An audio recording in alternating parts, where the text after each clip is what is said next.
I came to Lynchburg because I needed to become a caretaker for my mother. I had been coming down to Lynchburg since I was probably 4 or 5 years old, but I didn't stay in Lynchburg in the city. I was staying up on Hawkins Mill Road with my aunt. And the only time we ever came into the city was on Saturdays when we went to the community market. As I became older, I started noticing what was going on. From my perspective, I had a couple of little uncomfortable situations. I met some of my cousins and we were going to go downtown by ourselves. We were probably, I think the oldest one of us was 15 and I was probably around 9 or 10.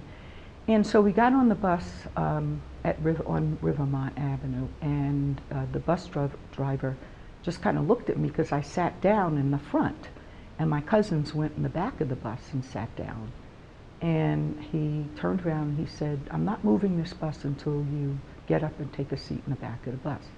And I was kind of mortified. I didn't understand because I lived on Long Island in New York and we never had any seat assignments. We were never told that we had to do certain things.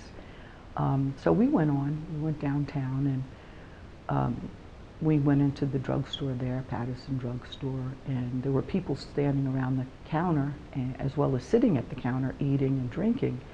And I asked my cousin, could we get something to drink?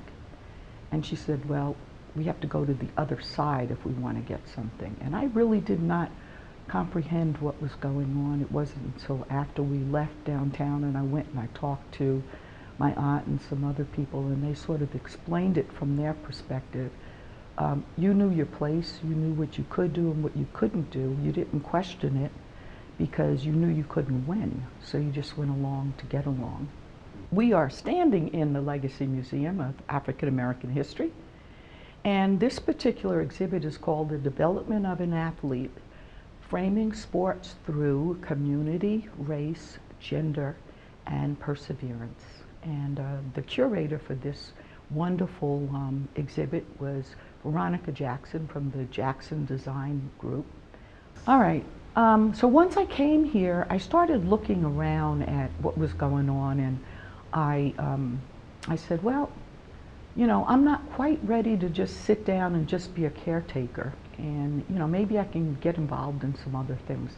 And I ran into a little woman by the name of Dr. Carla Heath. And she was a retired professor from Randolph. And over a period of maybe 2 months, she had told me about the Legacy and some of the programs that they offered. And then she invited me to a Juneteenth celebration, and then later on she kept me on her list of anything else that was coming up. And so I started coming to anything and everything that they offered, and about a year or two later she sponsored me for membership on the board, and here I am.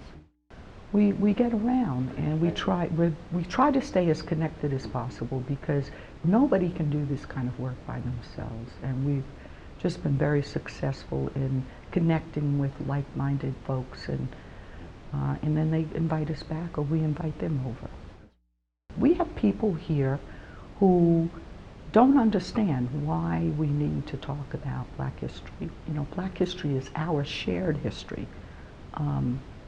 And that's a phenomenon that's beginning, it's slow, but it's beginning to change. People at least opening up to the thought that maybe, some things were not done correctly, injustice occurred, and we could never go back and correct it, but we can certainly make sure that it never happens again.